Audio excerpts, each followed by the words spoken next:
everybody. I'm back.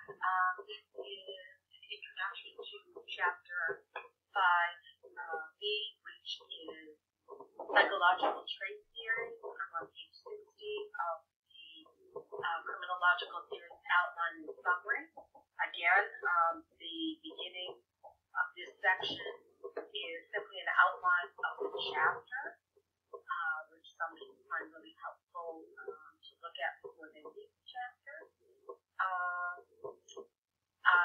Let's see. Psychological trait theories, obviously, the second group of trait theories that we're covering. Here again, the focus is on the individual level, and it is something more than positivist theory. It's saying that we can't understand crime by looking beyond just crime being a simple matter of choice.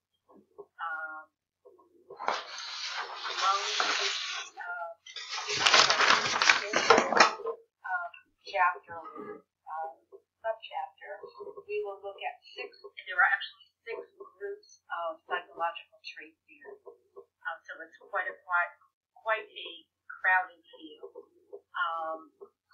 The major concepts are stated here. And we will look at, first, you will see as this follows along with the textbook, Psychodynamics Theory, also called Psychoanalytical Theory, which focuses on the unconscious mental processes that develop in childhood involving the interaction of the id, the ego, and superego. For those of you who are psychology this might be familiar territory for you. And there is criticism, certainly. Freud's theory, psychoanalytical theory or psychodynamic theory, was not subjected to evidence-based research. And more contemporary views tend to look at chemical imbalances in the brain and perhaps in combination with our early childhood experience, but not as presented in course of psychology. The second theory, second group, is attachment theory, and this is a familiar concept for those who have taken sociology, and it is pretty simply that the ability to form an emotional attachment or a trusting relationship with another person is a critical component in mental health and well-being and pro-social behavior throughout and across the lifespan. The third group or branch is behavior theory, and we will see this is an instance where what we're covering in psychological trait theory is also going to emerge in a very nearly identical, but not totally identical way in another category, and in the instance of behavior theory or social learning theory, also known as behavior modeling theory. This will appear as one group in social process theory in Chapter 7. And social learning theory is, as the name suggests, that we learn from behavior, both positive and negative, modeled by other people, starting with parents, siblings, friends, certainly as we develop and become more social, and also the media that the images portrayed in video games, in music lyrics, videos of movies and television shows, according to social learning theory, people respond or start acting like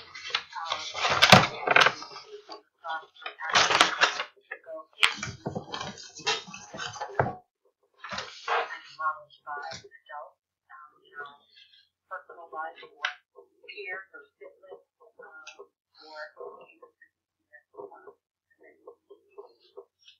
so behavior modeling and social learning theory go hand hand in hand. The fourth group is cognitive theory or cognitive development theory.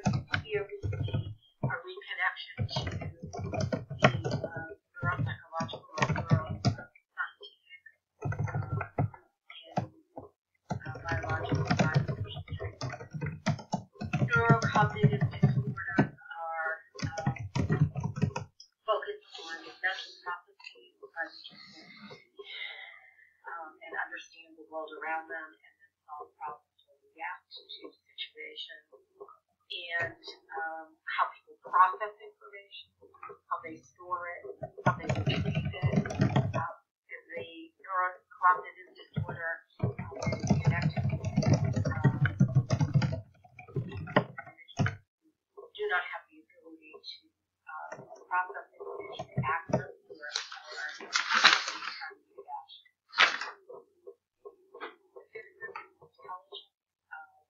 or very controversial area, as we saw some controversy in the last chapter with the evolutionary theory. Here again, connection is there a connection between low intelligence and crime?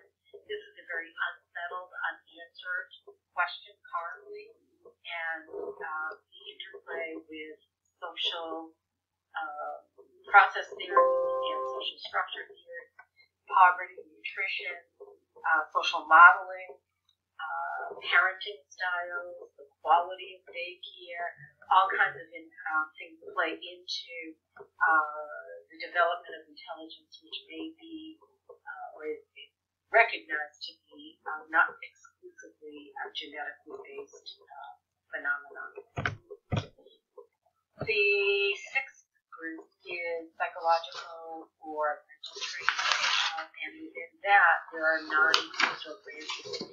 These come from the Diagnostic Statistical Manual, which is used in psychiatry and psychology for diagnosing and treating individuals with psychological or emotional disruption. The first group within the psychological mental traits, characteristics, and disorders are a cluster of disorders which relate to disruption, impulse control. Those include conduct disorder, oppositional defiant disorder, intermittent explosive disorder, antisocial personality disorder, which is also part of personality disorder subgroup as well. Pyromania, kleptomania, pyromania is biogenic, kleptomania is personality disorders have found a pretty strong voice in a number of different crime theories, and the role that personality plays in individuals' interactions with others and problem-solving skills and decision-making skills.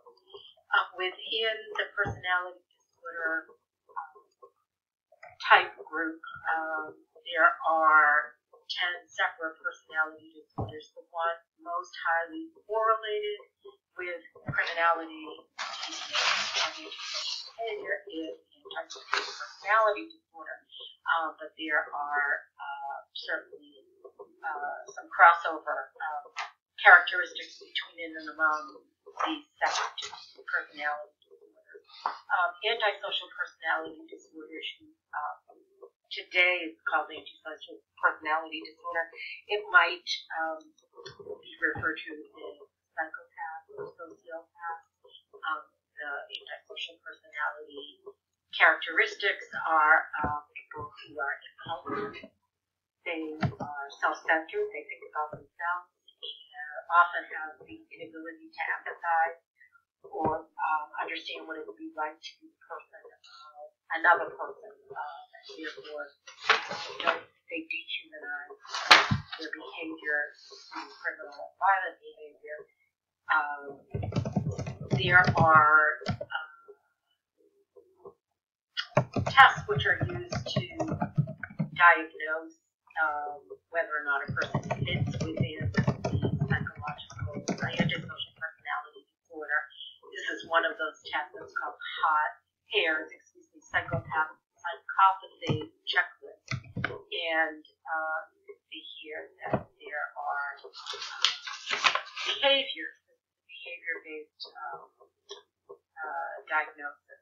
Anxiety disorders, which include separation, selective mutism, social anxiety disorder, panic disorder, as another subtype of psychological disorder. Then depressive disorders, major depression, and oppositional disorder, which is described above. The fifth subgroup is bipolar disorder, formerly called manic depression, and the Diagnostic Statistical Manual referred as bipolar 1, bipolar 2. The sixth subgroup or subtype within the psychological disorder branch or group is schizophrenia, spectrum, and other psychotic disorders. And 7 is trauma, including post-traumatic stress disorder. 8 is substance-related addictive disorders, so this is alcohol, drugs, marijuana, include inhalants, stimulants, sedatives, hallucinogens, and the 9th subgroup is neurodevelopment, and here again, the neurodevelopment disorder subgroup in psychological category and psychological disorder branch or group connects with the biological trait theory category, specifically the neurocognitive and neurodevelopmental. So some checkpoints here. Again, it's individual focused. Obviously, crime control policies here again designed to prevent crime or reduce it or effectively respond to it are not going to focus on punishment, since you cannot punish a person out of a psychological trait. It requires treatment, therapy, counseling, sometimes medication, assessment for risk of self-harm and harm to others. Again, incapacitation is sometimes required in order for individual self-safety, as well as safety of others. Good parenting and family programs to help parents understand the important roles and challenges of raising children and the skills and practices that have been evidence-based practices and best parenting practices to not eliminate but to reduce risks and increase protective factors. So those are the focus there. After we finish the second part of chapter 5, we're going to move into a whole new group called Sociological Theories of Crime. Here the focus won't be on the individual, rather it will be on society, where we live, where we work, where we play, broader social influences rather than inside the individual, and influences outside the individuals that are brought to bear. We will have go at 4 different categories within the sociological theories of crime, and those are social structure theories in chapter 6. Then we'll go to social process theories in 7, social conflict theories in 8, and developmental or integrated theories in chapter 9. So you hear there's a video to get you ready for that, and I hope that you'll watch that before you engage with or embark upon the reading of chapter 6. I hope this has been helpful, and I look forward to hearing from you as we move closer on the project of the group case study report. I did send out an email on that with a suggestion.